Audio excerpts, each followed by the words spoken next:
We are back again with yet another episode of Soccer Betting News. I'm your host, Desh, and with me in studio today is AFCON specialist, Mogale, Sathekge. Sir, how are you doing today? Thank you so much, sir. Thank you to the listeners.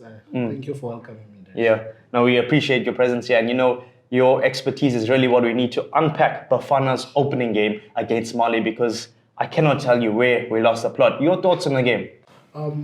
The first thing that I can speak about is Bafana missing their biggest opportunity, which was the penalty. Yeah. And other opportunities that they got in the first half. Yeah.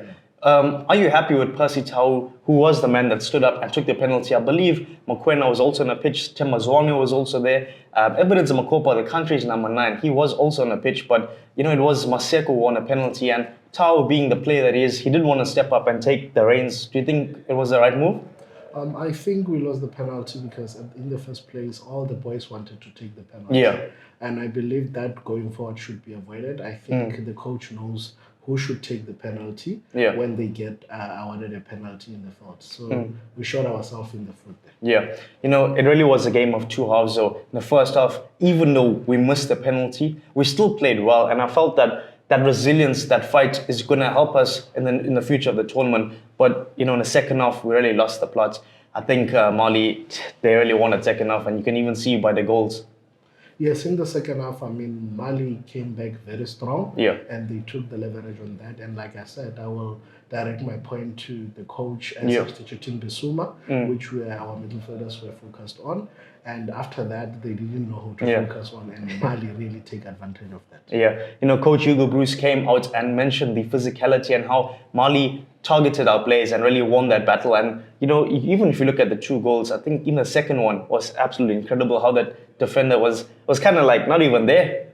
Yes, with West African teams, when it comes to physicality, is one of their biggest strengths. So you'll never go wrong. They came with the guns blazing from the physical point of view. They increased the pace of the games. Their engines were very heated on par excellence. Yeah. And they dominated that. If you can see the second goal, the striker just pushed elbow to Tulu. Like he wasn't even there. Yes. A hallmark of good strikers, uses strength, power, and shooting prowess. I think he was able to put that ball in between Ronald Williams' legs. And, Williams is a good keeper. He's the country's best keeper, and it was kind of like that striker won that battle all day long. Let's talk about Namibia now, right? We mentioned the physicality of Mali. Namibia does not have that. Do you think that would mean we have the better chance? I can say we cannot totally rule them out in terms of physicality, because according to me, Shalulile is quite a strong striker. Dion Hoto himself, we know what he's capable of. Hanabub also, he's quite a physical player. So, man, it's going to be a battle of certain players versus certain players that will determine the outcomes of the game. Yeah. You mentioned a trio over there, but also Lloyd Kazapu currently plays his trade at Chippa United. That's 4 starting players for Namibia who start for their respective PSL clubs. What do you make of that, being coming up against some of the PSL's finest? Like I said, it's going to be a tug-of-war game, because it will be certain players versus another players. Yeah. Right now it's Shalulile versus his Williams, Williams at Sundowns, and Shalulile knows his weaknesses. He knows it. So he's going to want to capitalize on that.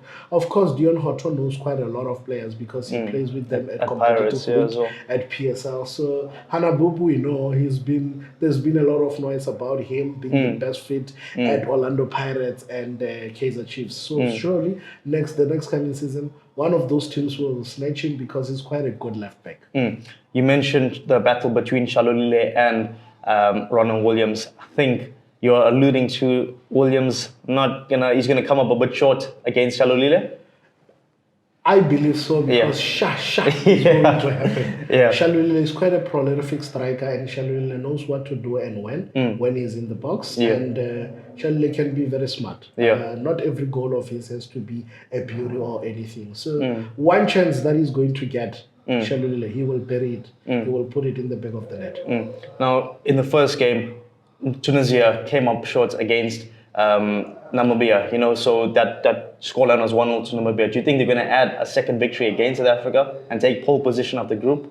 Look, it's a 50-50 chance game for Namibia and South Africa, because the players knows each other, the countries knows each other quite very well. So Look, it's a matter of who takes their chances again in the field of play. If Bafana waste their chance, Namibia get their chances, they will bury them. So Namibia stands 50% chance of winning the game, and Bafana Bafana also stand 50% chance of winning the game. So this game is just a matter of who's going to take their chance and capitalize and bury them. Then they get to win the game. It sounds like you were saying it's going to be a game of fine margins, but in fine margins, whoever's going to stand up and take that game by the scruff of the neck will come out as a victor. Who do you think is going to win this game? I'm giving it to Namibia or a draw. Yeah, Namibia and the double chance. Yes, Okay. double chance, Namibia or a draw. Yeah. Yes. Football fans, you've heard it here from AFCON specialist Mogale Sathekge. Sir, it's been a pleasure having you in studio today. Until we meet again. Thank Cheers. you so much. Likewise. Thanks. Thanks, Desh. Bye. For more soccer betting tips and previews, get the latest copy of Soccer Betting News for only 10 Rand at your nearest Hollywood Bets branch or news agent.